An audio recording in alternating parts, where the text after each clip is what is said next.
Hi guys, so this video is on the 15th key in the tarot, which we call the devil. And it's a pretty intense card. There's a lot of information that is packed into this tarot symbol. And I'll go through each and, well, most of it with you, as much as I remember to anyways.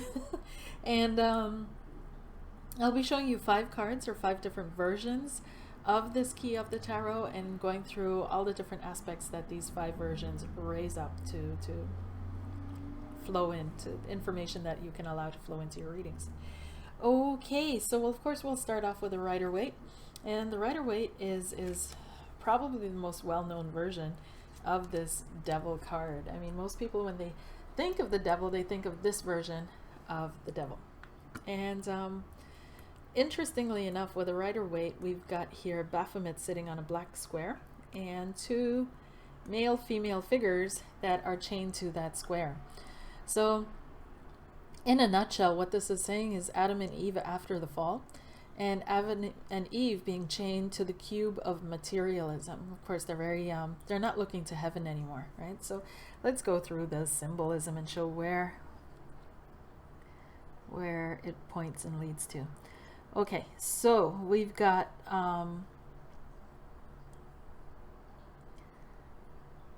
male and female, right? So action and desire, basically.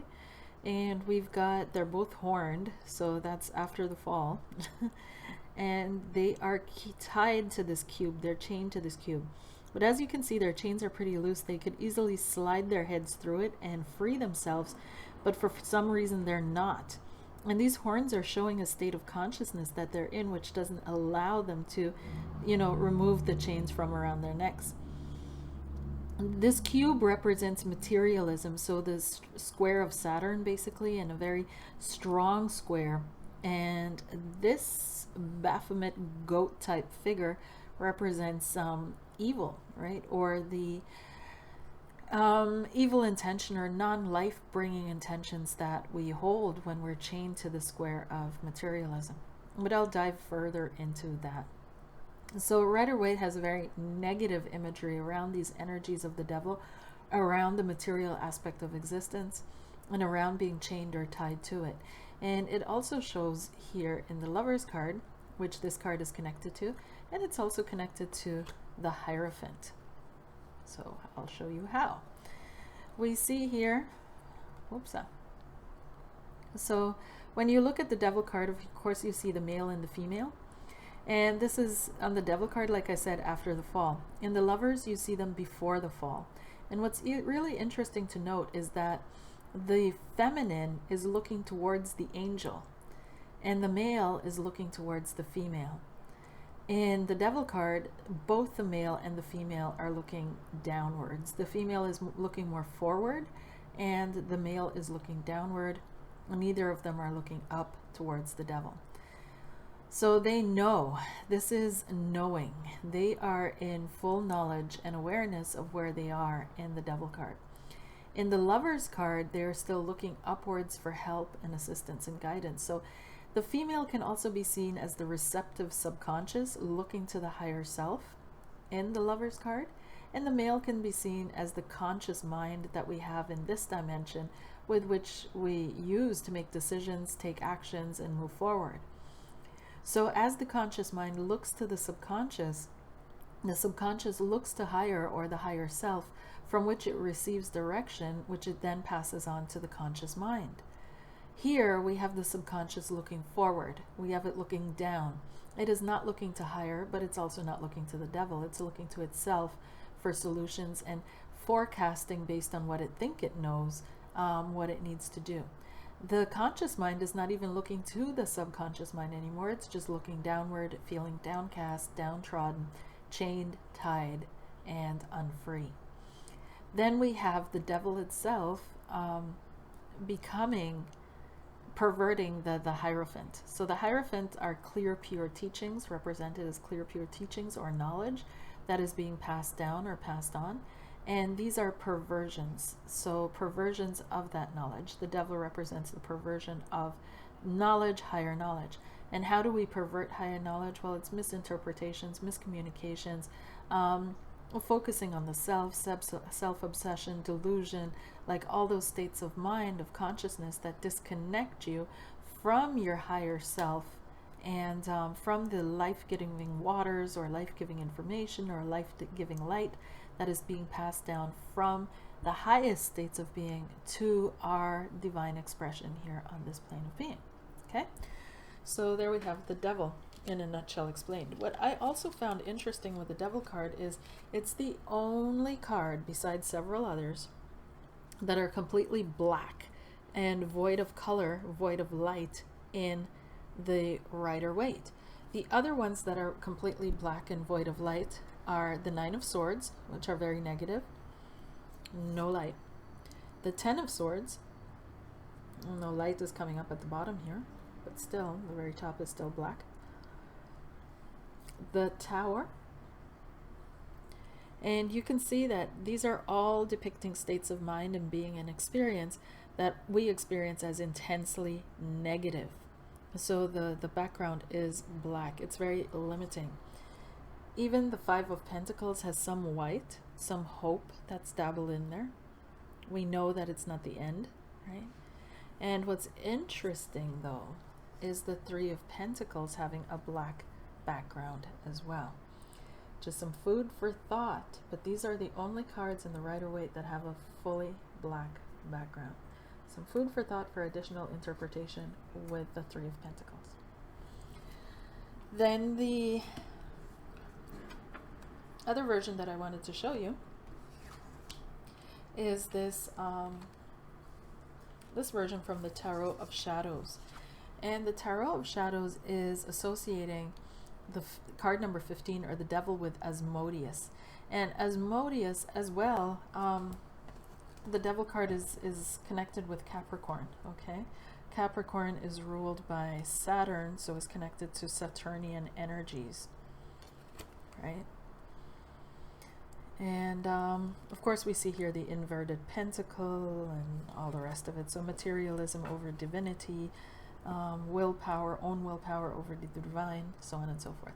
Asmodeus is known as a cambion, and a cambion is an offspring between an incubus or a succubi, which are female male demons, or a human being and a demon. So it is said in ancient lore that Asmodeus was the offspring of King David and some succubi, right?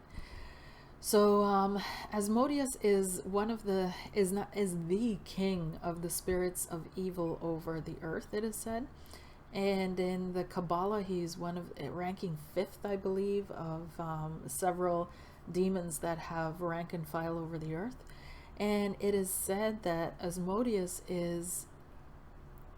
he lords over gambling and lust, right?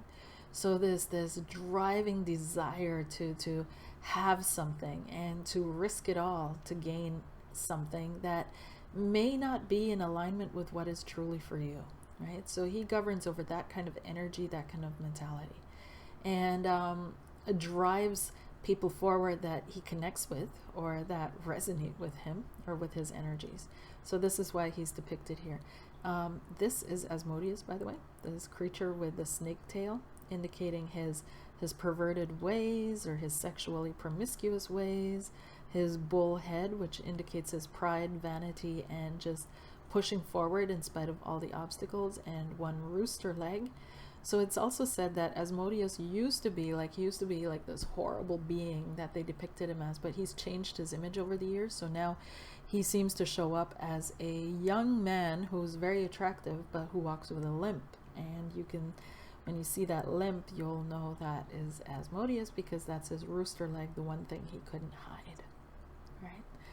So this research Asmodeus and see how this ties in for devil interpretations for you. Then the next card that I wanted to show you guys is from the Tarot Apocalypsis, and now we're moving into more, this is probably what everybody associates the devil most with. And we have here a witch's Sabbath, and the devil presiding over the witch's Sabbath. And what this card is indicating in this deck is it wants to show a pointer of the inner wildness, right? And that we have to accept the inner wildness before it runs rampant with us. And it's also pointing to that pushed away shadow aspect of the self that isn't dealt with, right? So feelings, emotions that haven't been worked through, that haven't been dealt with, animalistic, feral aspects of our personalities that we've repressed, fears, the nature of our fears that we've repressed, fantasies, anything we haven't dealt with, that we haven't processed and acknowledged, right? That we've pushed aside. So this is all coming up in one force that we call the shadow or the devil. And it is only at certain times that we're allowed to, you know, allow this to flow out. And so the Witch's Sabbath here is representing one of those times where we're allowed to allow that shadow side to emerge, right? This is why people are always saying, oh, these were orgies and sexual perversions and all of that, because people in these days where the devil was mostly, you'll find devils, especially in cultures that have a lot of morals and especially around sexuality and purity and such like that, right? And you'll find it also in cultures that have difficulty accepting their shadow side or giving that shadow side, or what we term a shadow side. It wouldn't be a shadow side if it were acknowledged, right? And it were allowed safe expression. But since it's unacknowledged, not wanted to be seen, we call it the shadow side. But you can gain a lot of energy from acknowledging and working with your shadow side and allowing this side of yourself to be expressed, right? And that's where Aleister Crowley is headed when he talks about the devil. And Aleister Crowley, he sees the devil as something humorous. He sees it also as the ultimate masculine energy. Masculine energy, as you can see, it's a very phallic symbol with two testicles at the bottom, the phallus at the top. These are the rings of Saturn, right? Of course, the goat. And we see here the feminine principle of receiving and the masculine principle of action and acting. And this is the symbol of Saturn, Capricorn here. And the Jewish letter of, one second, let me check again. The Jewish letter of the I. Okay. So here he's, Aleister Crowley saw this more as life force energy, pure a desire that is within each one of us to create, to be creative, and to be creative for our own purposes, right? And he's saying here that in spite of, it's also indicating humor in his card. So no matter what difficulties you have in your creation, in your creative process, on this plane of existence, laugh about it, laugh it off, and it'll move forward quicker, right? You'll move through this experience quicker. So this card is connected to the sixes in the minor arcana. So the six of, we'd think it would be the 5 in destruction, but no, it's the 6 because 15-6, right? So that gives you another key or clue what this energy is really about. And the 6 of Swords has to do with the science of thinking, has to do with learning to think, has to do with mapping new territory in your mind, in your thinking mind, right? Developing new ways of seeing things. It has to do with the 6 of Cups, enjoyment, right?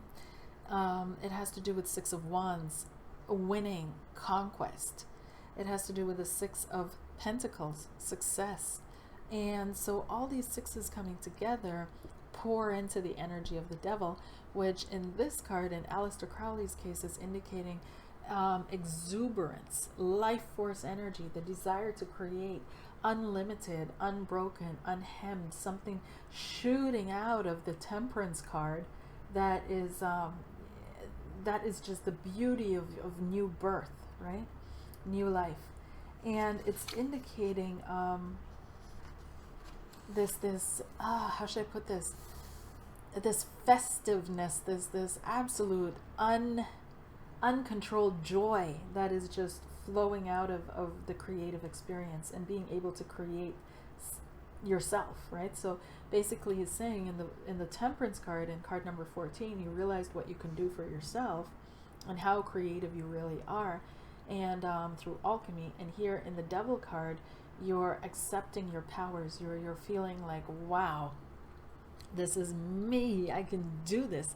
And you're accepting that drive that is within you as well to be creative, that in essence actually comes from the creator, right? We're accepting our creative powers in this and using this to create something and enjoying ourselves at the same time. So it's also asking to live out everything, right? To live everything, to accept everything as a life. And this is difficult in societies where certain aspects of life, especially around sexuality, for example, are taboo, not talked about, are repressed, are or humor or fun times. And to explain, like even in Germany nowadays, right? People don't really know this, but back in the day, they used to have a dance Tanzverbot, that people were forbidden to dance on certain cultural religious holidays. And to this day, it is in certain places that are very Catholic, deeply Catholic and steeped in tradition. It's a thing. On certain holidays, you're not allowed to dance. So they will actually have that in for example, in bars or discos or something like that, that they don't play music that incites people to dance, but to just, you know, while the time away and have some drinks and so on and so forth, because in those days you weren't allowed to dance. And this is true. So it's in societies where this concept of the devil, right, came up and gained life, it was really these were very repressive and repressed societies. So anything that the devil represents was, of course, evil and leading you off into a pathway of darkness. And Aleister Crowley was probably one of those that first saw it for something else, right?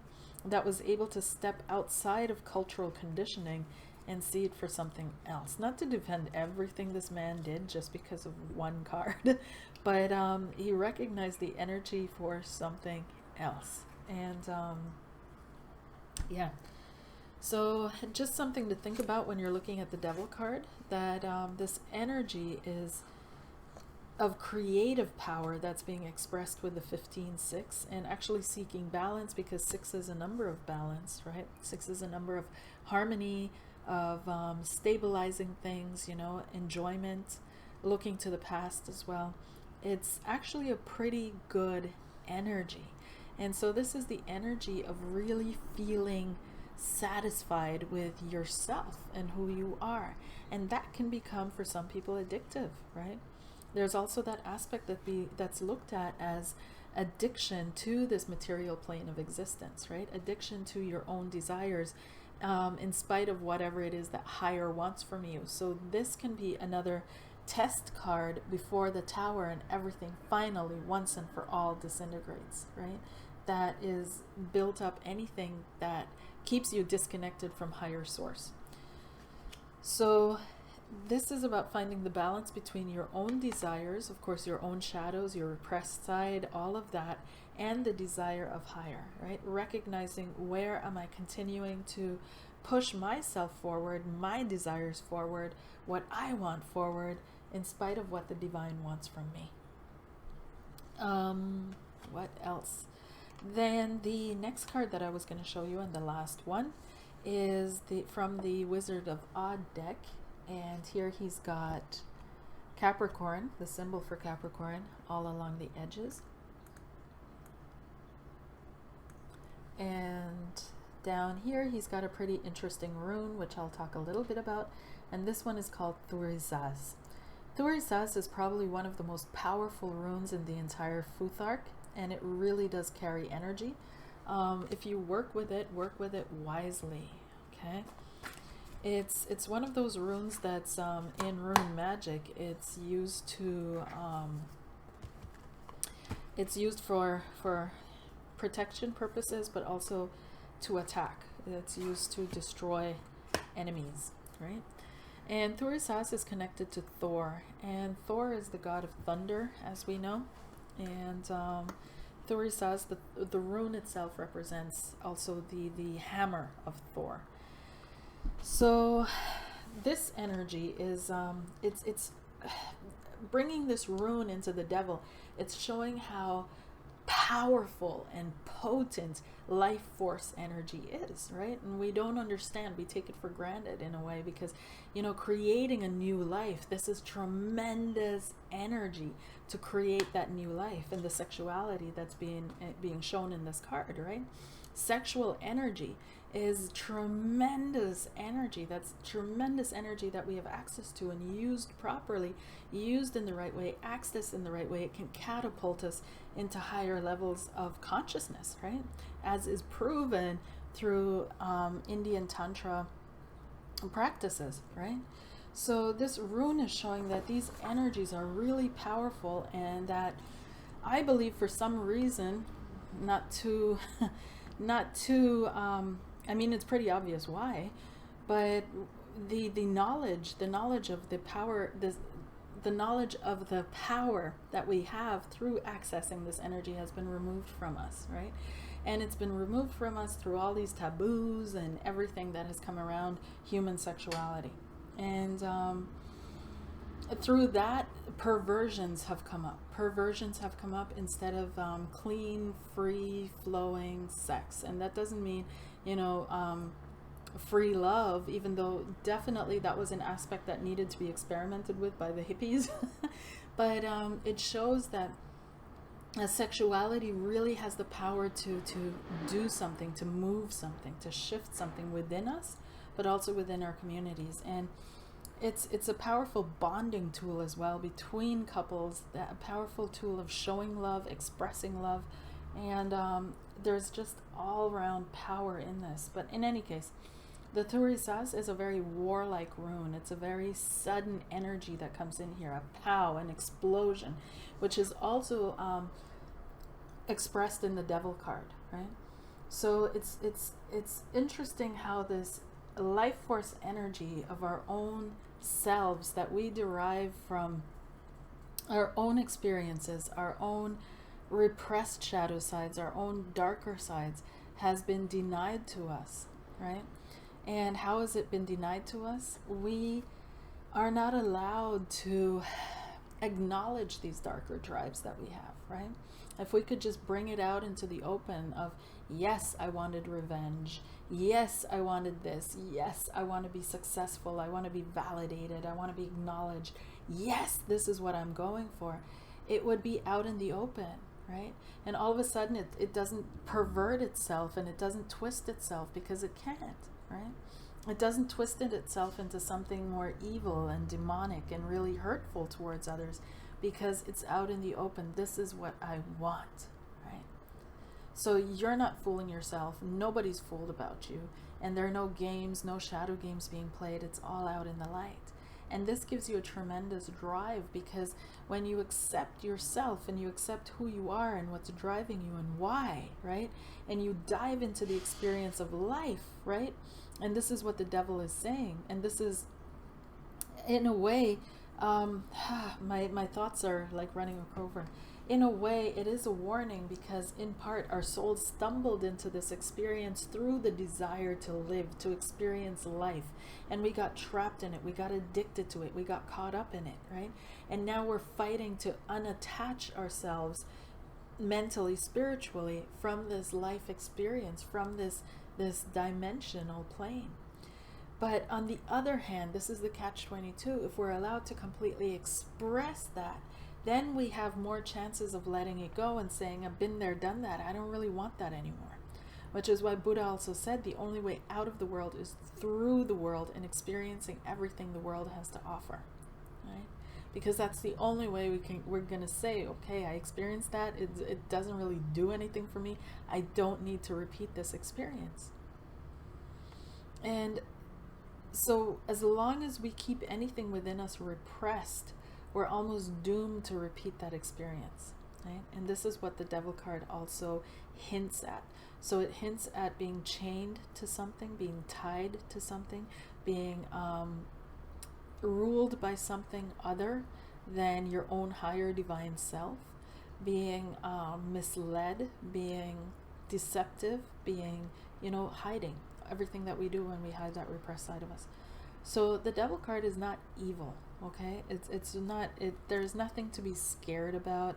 And I keep seeing, like, I remember I was flying back from a certain country and I had a bunch of my decks with me, and I remember my backpack was too heavy, so they pulled it out to look through it. And the lady that was looking through it, she saw, oh, what are these? These are such pretty cards. And then she said, oh, I know these kind of cards. Oh, you have to be careful. You have to be very careful with these cards because they carry bad energies. I want you to watch out for yourself, okay? And I was like, are you serious? I mean, are you serious? So people really still think that these symbols of energies that already exist, because the tarot card is a symbol of energies that exist in our consciousness, right? They already exist, and just by not by creating the symbol doesn't mean that they don't exist, right? It existed, and that's why the symbol came along, to represent something that already existed, not the other way around, right? And so just because it exists doesn't mean it's evil. It's something that's within us that is very powerful, and can move us in deeply powerful ways if we know how to work with it, and if we do the right thing with it, okay? In any case, if the devil card shows up in your readings, it can mean a multitude of things. It can mean, of course, it can mean obsession, repression, all the evil things that we associate with it, but it can also mean pure life force energy, this drive to create, this drive to express yourself, this drive to be wild, this drive to allow this life force energy that is your truth, that is so overpowering that your personality gets choked and gets scared. What is this energy that's trying to come through me? It feels so alien to me, it feels so other, but it is life itself, and when it just blows through you, it creates, it manifests beautiful, beautiful things. But if we harness it in a selfish way, then it can be perverted, right?